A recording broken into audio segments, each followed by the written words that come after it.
Welcome to Trash Talk MMA, the #1 podcast for news and insight that matters in the world of mixed martial arts. Brought to you live and unfiltered from all four corners of the globe by MMA aficionado, Antoine Peltier. Yo, welcome to the Trash Talk MMA podcast. I'm your host, Antoine Peltier, and on today's episode, I have a very special guest, Mr. Sam Bastin, fitness instructor at Tiger Muay Thai. Sam, how you doing? Yeah, good. I'm glad to be here, and I've never done one of these podcasts before, so it's something interesting and new for me. As Antoine said, I'm a fitness instructor at Tiger Muay Thai. I'm also a professional MMA fighter from Australia, Port Macquarie, New South Wales. I've been here now in Thailand for a year, just under a year, about 10, 11 months, and I moved everything I have from home to here to better myself with my MMA career and also with my job now at Tiger Muay Thai as a fitness coach. Great. So listen, before we get into what you're doing currently at Tiger Muay Thai, I'd like to just get into your background. You said you're a professional MMA fighter. What got you into martial arts and at what age? I started martial arts at a very young age. I first found Kung Fu when I was about 6, 7 years old. My parents got me into that as I was actually getting bullied at school, so it kind of went a funny way. Once I started learning how to defend myself and sticking up for myself, a couple of years in from learning Kung Fu towards boxing, and I started actually competing at an amateur level when I was 14 years old with boxing. I've now been doing that for a number of years as well, taking away a couple of state titles and regional titles and things like that. So you started your career in combat sports in boxing, with amateur boxing? Yes, with amateur boxing, 14 years old, yeah. So from there, where did you go after the boxing? What was the next martial art that you... Yeah, as soon as I finished high school, I actually moved away to Port Macquarie, and that's where I found another local gym there, which taught MMA and other combat sports as well. So I pretty much got into that straight away, the MMA scene, and then 4 weeks in, I had my very first amateur MMA fight. Yeah. Shit. Okay. Yeah, so. Now, were you always a UFC fan? Like, what was your exposure to mixed martial arts? Exposure to mixed martial arts, I watched some local shows, some local Australian shows, CFC, Brace, things like that. These shows have been around for a while, and some guys interested me on there, like Jai Bradney, to name one of them, Jason Harris, my previous trainer. So I had, some prior knowledge to MMA, but had never pursued anything serious until I actually moved to Port Macquarie, where I first began MMA. Yeah. So that was at what age, the MMA? 18. I had my first amateur fight when I was 18 years old. And how old are you now? I'm 23 now, yeah. Okay. Yeah. So how many fights have you had? I've had 30 fights altogether, 18 amateur boxing, 1 amateur MMA, and 12 professional MMA. All right. Yeah. Shit. 12 fights is already pretty good. Yeah, it's not too bad. For 23.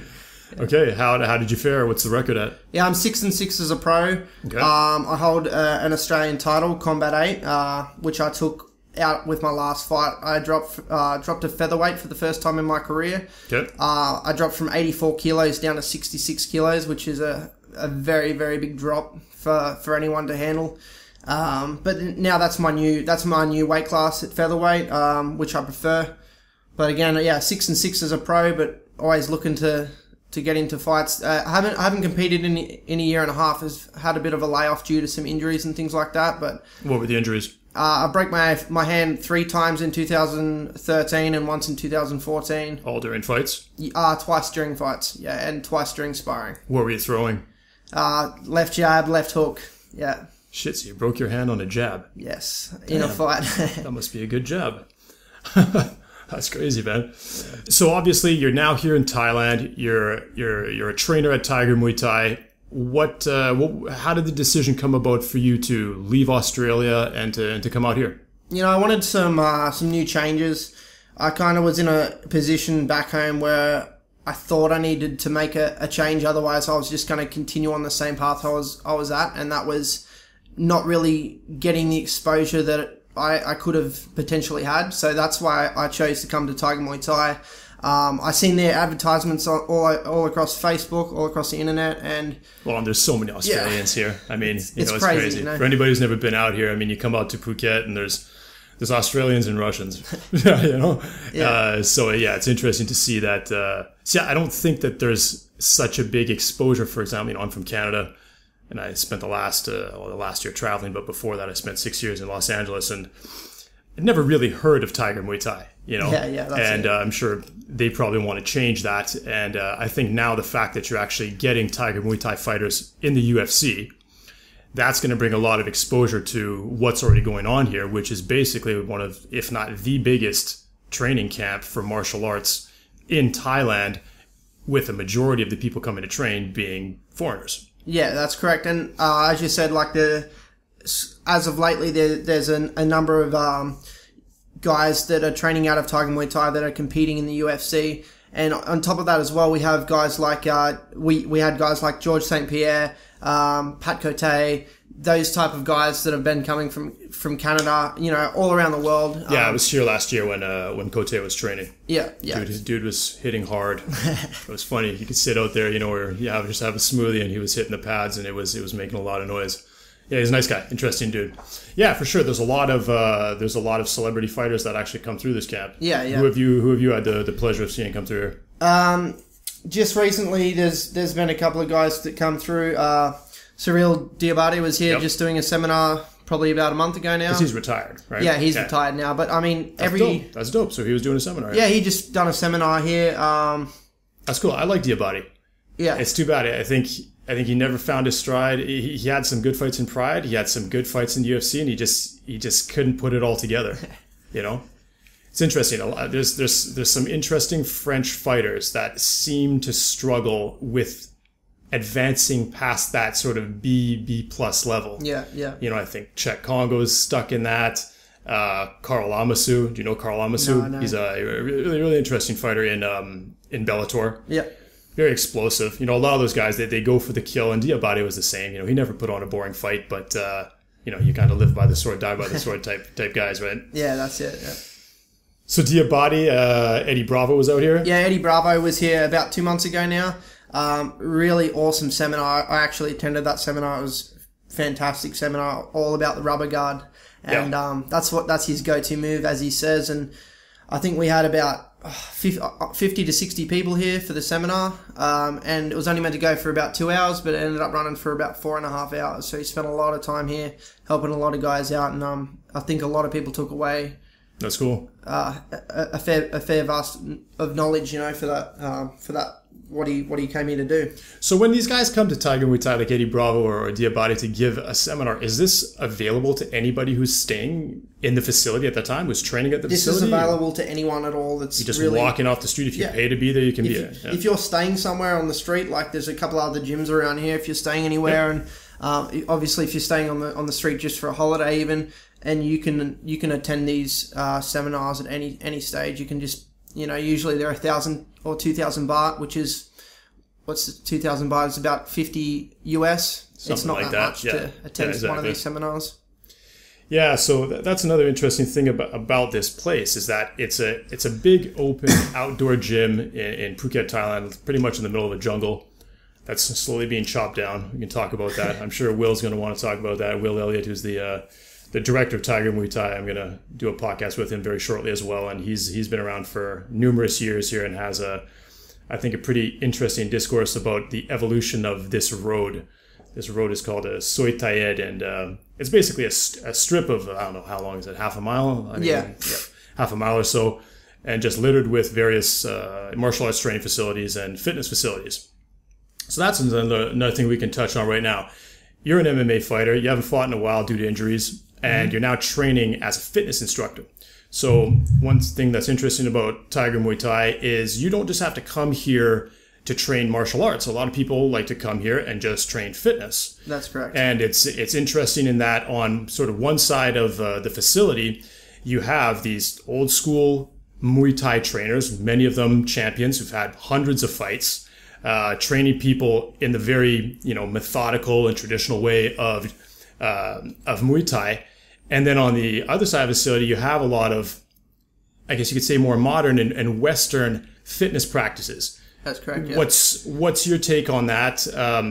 Do you find that some people like to just do one or the other, or are people trying to take advantage of kind of both schools of thought? Yeah, I think with what we offer at Tiger, obviously, is all of these options. So you can choose to do Muay Thai, you can choose to do the MMA classes, you can choose to do the fitness classes.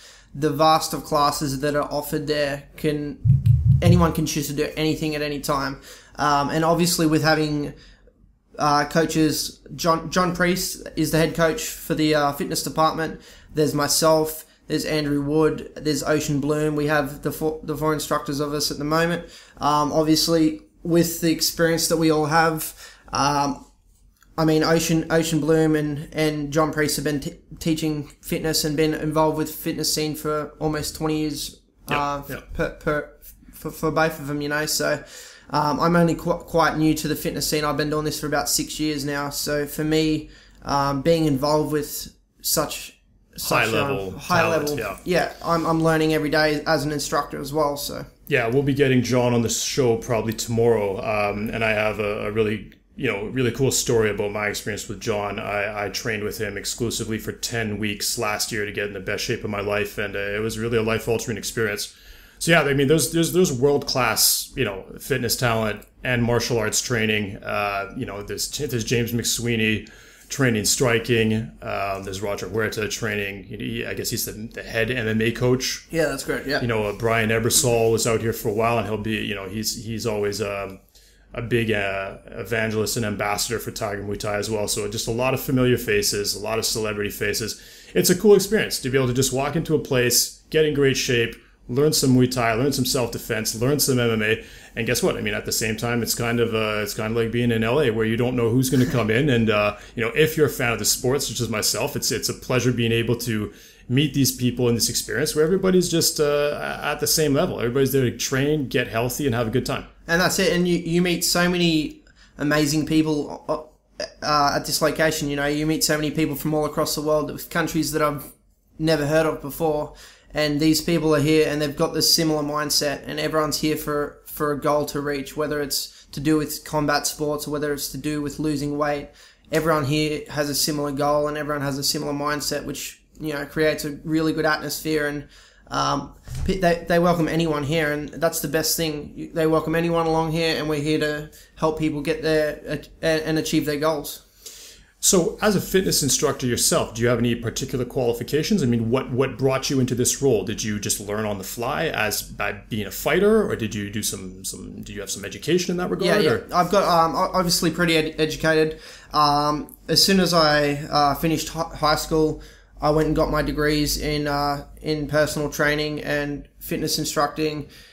I then, at Port Macquarie, I started working there at Port Macquarie, and I'd been there for 5 years, taking all forms of classes, from fitness classes to striking classes, absolutely everything, teaching everything in the gym, managing the gym. This gym was CrossFit ACSE, which is now, it's now closed now. It's not actually around anymore.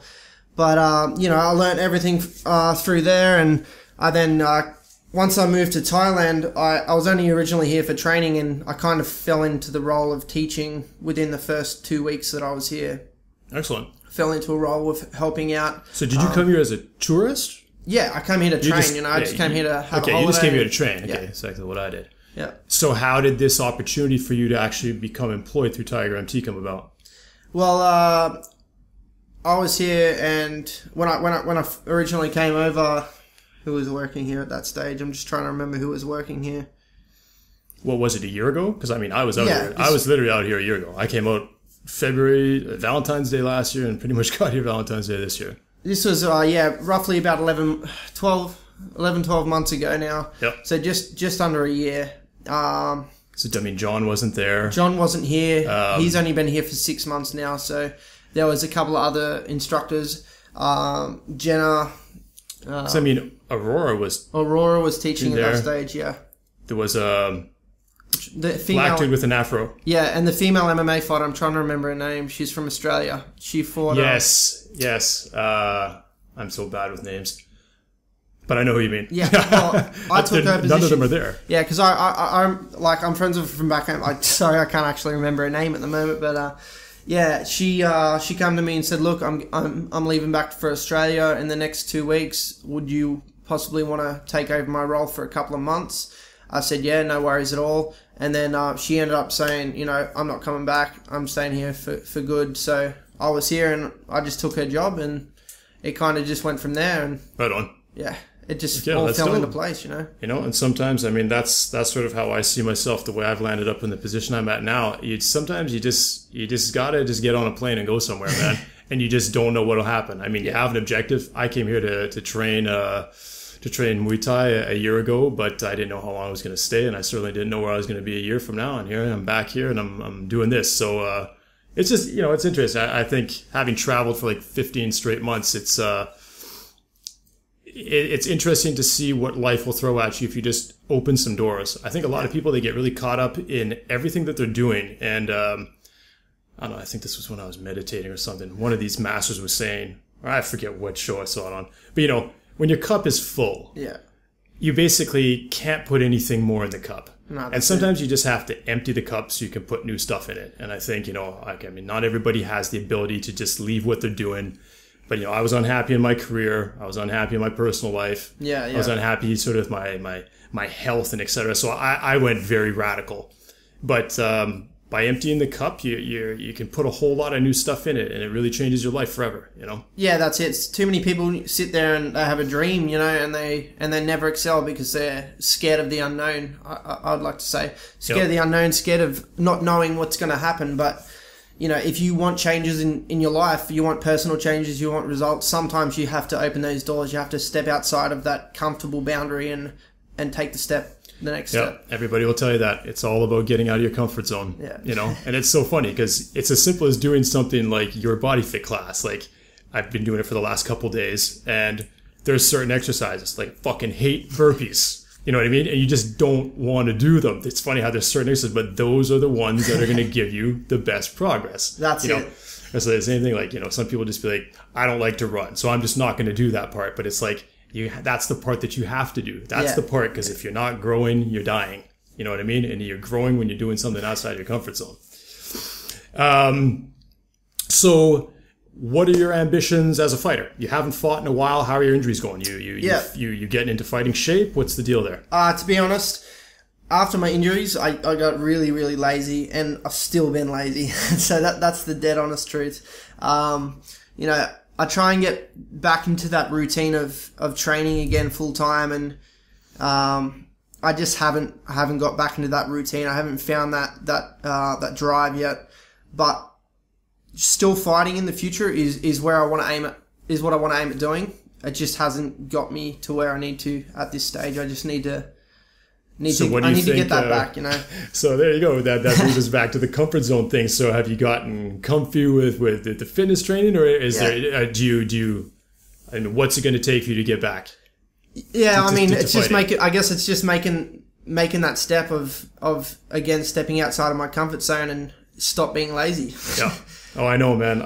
Two big things right there. I trained for basically for 3 months out here, and that's all I did. And then last June, I went to Europe, and then I ended up spending 8 months in Europe, just living like a Euro pig, man. Just overeating, over-drinking, smoking, not working out. And I've been back here for, I guess, close to 3 weeks, and man, it hurts. It's incredible. It's incredible how fast you can destroy and how slow it is to build. Yeah, that's extremely true. Very, very easy to destroy and very hard to get everything back. All right, so let's kick things up a notch here, Sam. Did you watch the UFC last night? UFC Fight Night 61, Bigfoot versus Mir? I seen the last two fights. I did skip on the prelims and the start of the main card, but I did get to see the last two fights. Yes. So co-main event was Barboza versus Michael Johnson. On my podcast I always tend to do these little previews where I give my predictions, and I thought Barboza was going to go. I mean, he's been on a tear. He's been looking great. Yeah. And Michael Johnson was out for a year, but he was on a 3-fight win streak against great talent. I mean, he knocked out Gleison Tebow. He battered the shit out of Joe Lozon. He was looking good too, and I predicted that I thought Barboza would have hometown advantage, and I thought he would just be the fresher fighter. But man, he couldn't get in his groove. I thought Johnson played him perfectly. He got up in his face from the opening bell, and just never relented. Yeah, I mean, it was still really there's a bit of back and forth action in there still, but like you said, you know, he didn't slow down. He was pretty well going for it the whole time. You know, it was a really good pace fight. It was a good pace fight for both guys. Yeah, that was crazy because at the end of the day, there was 11 fights on that card, and outside of the first fight, 10 underdogs won in a row. Yeah, that's never happened. Definitely, yeah, that's a new record set for the UFC. 10 out of the 11 wins by the underdogs. That's a bit of a high rise there. And I've heard that some like sports bookies literally got maybe put out of business because of it. Yeah. Like, because some guys are just, you know, they're just going to bet on all the underdogs, hoping shit happens, and get rich off of it. And reading a few articles online, apparently that's what happened. A bunch of no-namers just made a bunch of people rich. But you know what? This is, like you said, the underdogs, this is MMA. It's 50-50 in every fight. I agree. You know? I agree. That's why. Anything can change at any time. Listen, I was a stupid idiot once. I bet on a fight once. Shogun versus John Jones. Yeah. I was like, nobody runs through Shogun. Nobody. Like, it just doesn't happen. And as spectacular as John Jones has looked, it's not going to happen now. If he might win the fight, but he's not going to destroy the guy. Well, he went out and destroyed the guy. I lost $700. I've never bet on an MMA fight since. But yeah, I mean, that's why we watch the game. That's why we watch the sport. That's why you watch the fight. That's it. It's but I always think interesting. it's the stupidest sport in the world to bet on because, you know, 4-ounce gloves. Who knows how people are feeling? You got weight cuts. You got people showing up dehydrated. You got some people coming in overweight. There's just too many variables, man. Too many ways to win, too many ways to lose. Yeah, that's correctly true. So that puts Michael Johnson in a pretty good position. He called out Ben Henderson at the end. What do you think of Ben Henderson's fight against Thatch? Did you watch that 2 weeks ago? Yeah, that was a really interesting fight. I think obviously a lot of people maybe have overlooked Henderson in that, thinking he's too small. And Thatch, obviously, a lot of his fights have been stopped. I think all of his fights have been stopped in the first round. He was 10-1 with 10 stoppages in the first round. Yeah. Now, once Henderson got out of that first round, I knew that he was going to get that fight because, again, Thatch has not been into deep waters. All of his fights have been stopped very early.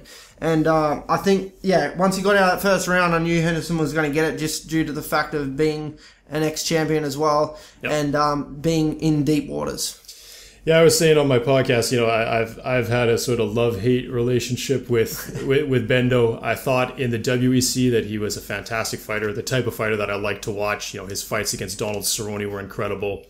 And then he came to the UFC, won the belt, and from there, it just seemed like he was coasting to these controversial decisions. And he seemed very almost arrogant, like as the decisions were announced, that it was just, oh, but of course it's me the winner. And it was kind of like, you did win, dude, but you're not making any new fans with this. And it was interesting to see how he had that third fight, you know, 2 weeks before that fight against his third fight against Donald Cerrone. Yeah. And I thought he got robbed there. I mean, I thought there was no way that they could have given that to Cerrone. Yeah. And, you know, you saw the look on Hendo's face and everybody's face, the ref, even Cerrone was just like, dude, sorry, man, I'm not, I don't score the fight. You know, it's almost like he wanted to just give him the fight if he could have. Yeah. Being the class act that he is. But, so I think at that point I was kind of like, well, there you go, Hendo. That's a little bit of your medicine for you, right? Yeah, that's it. But then when he won this fight, I just became a fan at the end because it was interesting to see him fight his fight, take the fight away from Thatch. He actually battered him on the feet. I was surprised at how swollen up. I don't know if Thatch just bruises easily or something. He had two mouses under his eyes. And it was interesting to see him get down, patiently try to sub him, let that go, got him down the same way, and then sunk it in. So I think it was Rogan said it, or whoever was, no, actually it wasn't maybe Rogan commentating, it was John Anik, and Brian Stan. I like Brian Stan on commentary. He's really good. But he said he fought like a champion, and really, I think that's what Benson Henderson did there. He really fought like a champion, and going up a weight class that's insane. After a fight with Donald Cerrone that went 15 minutes 2 weeks later, I mean, nobody leaves a Cerrone fight unscathed. I don't care if that fight sort of looked like a hard sparring match, but nobody leaves a fucking Cerrone fight unscathed. I mean, So, I mean, props to him. Yeah, props to him. Bendo. You know, Benson Henderson in that fight as well. As I said, once I thought he made it out of that first round, I thought he was going to have the fight. Even though he looked hurt during second and third round and the first as well, Thatch looked like he was doing a bit of damage. But I knew he was going to slow down. Thatch was going to slow down. And I know Henderson's got a massive gas tank, and he can go all day. Yep. If you don't stop him, 10 obviously. rounds. He can keep going and going and going. Agreed. And, once those later rounds come, I knew that's where, obviously, Thatch was going to struggle, again, in deep waters. Yeah. So what would you like to see Henderson do? Stay at welterweight or drop back down to lightweight? I think he should drop back down. I just think there's a lot of big fish in that division that could potentially cause him a struggling career if he's going to stick there. Yeah, I said that after, because on that same card you had Neil Magny, who got his 6th straight win. You know, he had 5 victories in a row in 2015. Yeah. Tying actually Roger Huerta for the most wins in consecutive fights in a year in the UFC. And interestingly enough, the Monday after that, they put out the rankings, and Magny's still not ranked. So I was like, okay, wait a second. Who's in here? I mean, this guy's on a 6-fight win streak at welterweight. You know, who's in there? And it's a murderer's row.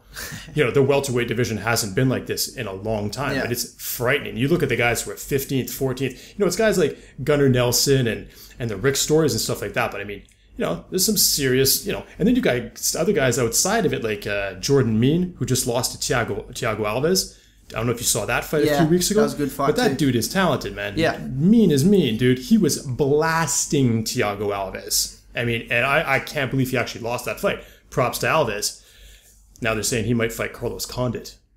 Dude, that's going to be good. Alves Condit? Alves Condit. Yeah. I think Condit's got that, in my opinion. Man, Condit's been out so long, dude. It's been a while. Was a shoulder injury, wasn't it? Dislocated shoulder? Against, he jacked his knee up against Tyrone Woodley. Yeah, his knee. Tyrone Woodley is on a takedown attempt. And he had that fight too. He had that fight. I thought Condit was actually doing a really good game plan there against Tyrone Woodley.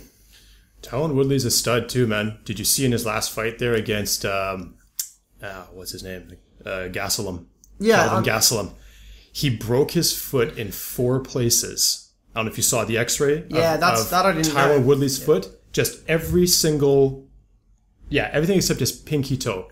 Wow. Clacked clean in half, like right in the first round.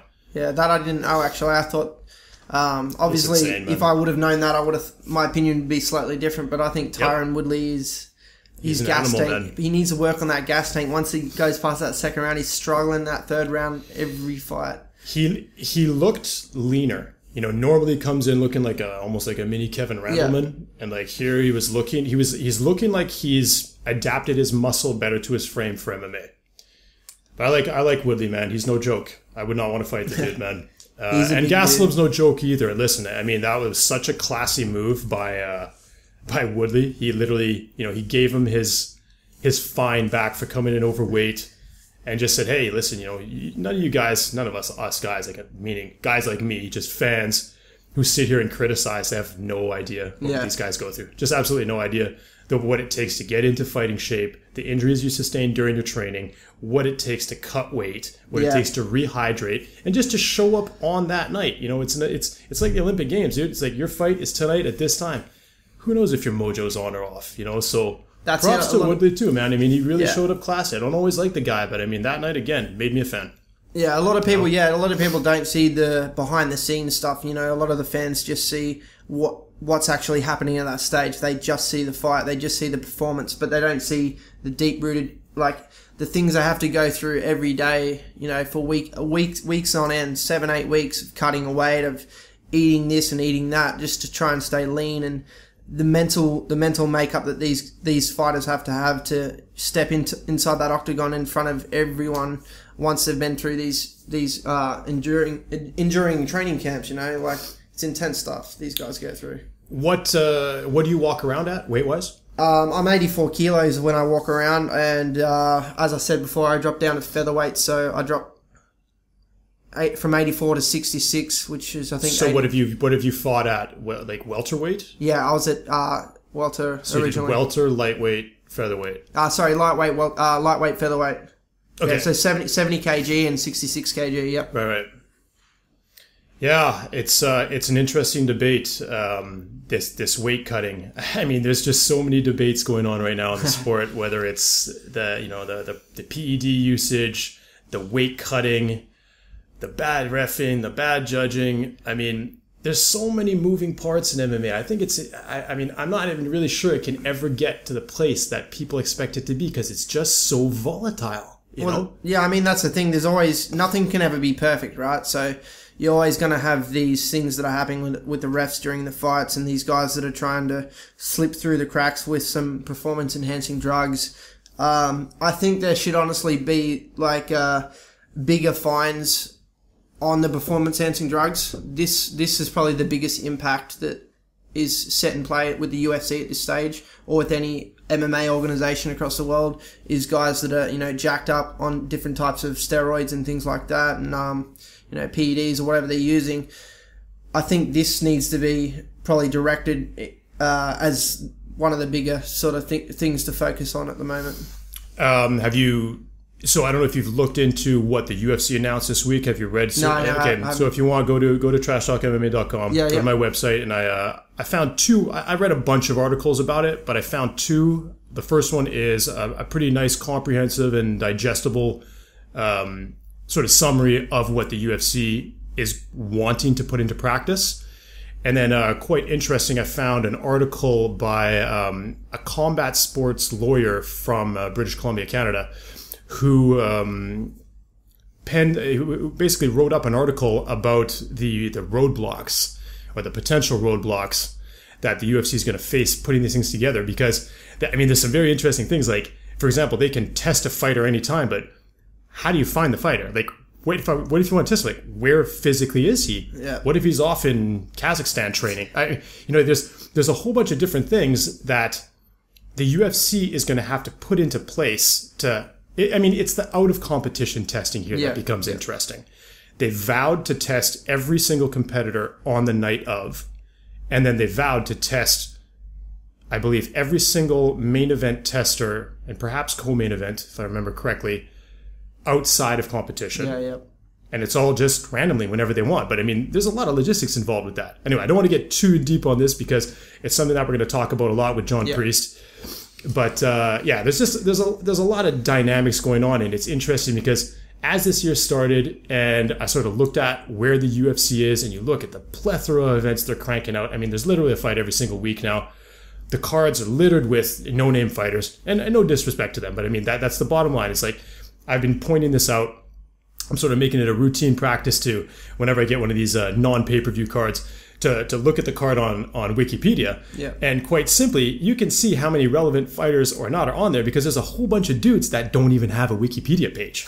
Like, you as a fighder, do you have a Wikipedia page? Exactly. You know what I mean?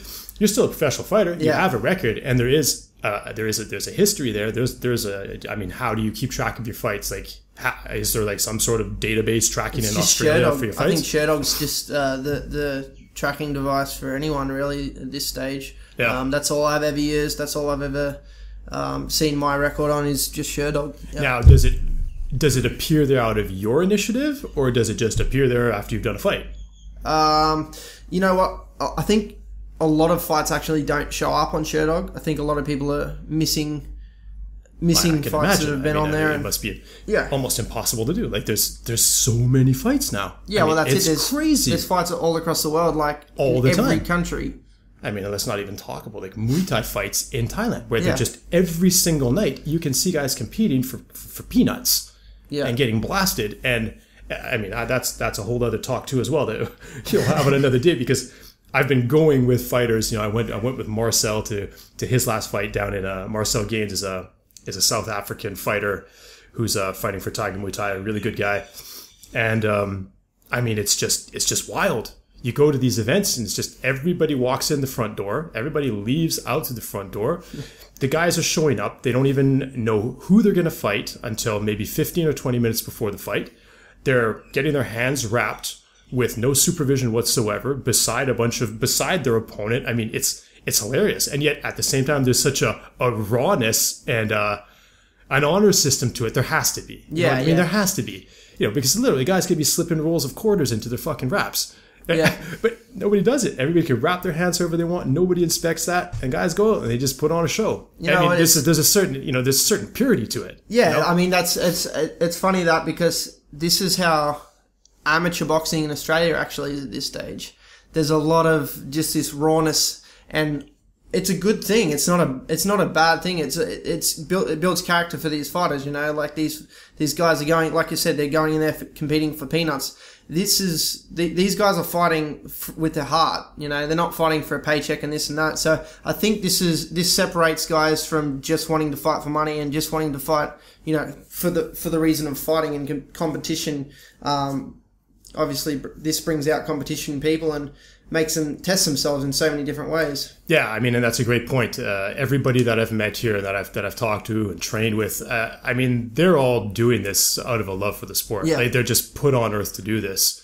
So it's funny, man, because you know everything's becoming big business. You know, in particular the UFC, and it's funny how Thai boxing just remains this, you know, kind of this sport that's on this in this country. I mean, it's practiced obviously elsewhere, but you know, it's the national sport here, right? It's very traditional here. You know, they like to stick with their traditional. You know, everybody, you know, kids in America, they're going to learn how to throw a baseball when they turn 3-4 years old. Well, here they're throwing head kicks.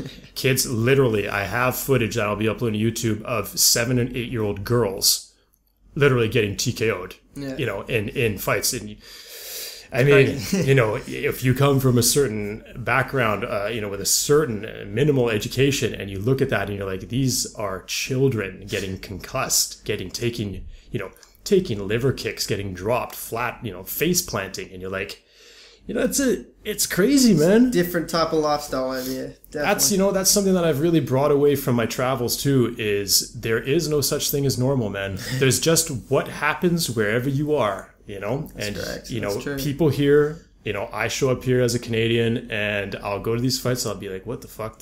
These kids are, they don't even have their adult teeth in yet, and they're throwing bombs on each other. Yeah, you know, it's like technique, crazy. It's technique, mental. power. You see girls doing it. That was the first time I didn't realize chicks were doing it. And I was down at Patong Stadium, and I was like, whoa, there was like 2 or 3 chick fights, man. I hadn't seen that. So. But that's normal here. That's what people do. That's what these kids, their fathers train this stuff. They're trainers, they're champions, and week they to just, week. and they just yeah. From their youngest age, they're in the ring, you know, throwing bombs. It's crazy, man. And you got to wonder. I mean, the guys are 15 years old and they've had what? Probably 150 fights. Yeah, 200 fights. Some of these guys have had anywhere between like 100 to 400-500 fights. It is mental. The amount of experience, the amount of exposure to the local scene of the Muay Thai here is absolutely crazy. And these guys, again, as you said before, these guys go in there and they fight for peanuts. They fight for next to nothing. And it's mental. It's mental. Every show you go to, you see these crazy fights with the kids. The adults still, you know, 300-400 fights experience between them. Mental. Crazy. So it's still the start of the year, Sam. What are your goals for 2015? You're going to try to find that mojo to get back into fighting shape? Definitely going to have to get that mojo back. I definitely want to get back in here and maybe get 3-4 fights out for the year. Again, got to grab that mojo. All right, man. We'll have to watch Austin Powers after. So, how can people keep in touch with you? What's your presence on social media? How do you like people to follow you, get in touch with you? Yep. So the name's Sam Bastin. Got Facebook, Instagram. You can find me at Sam_Bastin. Also have my website, www.sambastin.com. Got a couple of things running, so I mean, check them all out and send me a message. You got any questions? Fire some messages at me, questions at me. All good. Do you do personal training at Tiger Muay Thai? Yes, I'm a personal trainer as well as the fitness instructor there as well. So if you're ever at Tiger Muay Thai, you're ever in Thailand, Phuket, come and see me. We can get involved with some. Do you have a particular style, or do you have a particular type of training package that people might, you know, find more interesting to get through you than through somebody else? I mean, basically, do you have an angle? My angle, I like to work with absolutely anyone. You know, if anyone's serious about their training and they want to commit to a change in lifestyle, that's my commitment to help them with their goals. Yeah, so absolutely anything you need to work on, I'm that person. Excellent. Well, it's been a pleasure, Sam. Thanks for coming out. Just so everybody knows, his name is spelled Sam, S-A-M, Bastin. It's B-A-S-T-I-N. Sam, it's been a pleasure. Thanks for listening, everybody. I'm Antoine Pelletier, host of the Trash Talk MMA podcast. You guys know where to find me, trashtalkmma.com. You can find the podcast on iTunes, Stitcher, TuneIn, Blueberry. I'm all over the place. And hit me up, man. Hit me up on Facebook. Hit me up on Twitter. And make sure you subscribe to the podcast and give me a 5-star rating if you like it. That allows me to reach a lot more fans and spread the message. All right, everybody. Peace. Thanks for listening to the Trash Talk MMA podcast. Be sure to visit trashtalkmma.com. And don't forget to follow Antoine on Twitter at TrashTalkMMA. Let us know you're listening. Use hashtag TrashTalkMMA.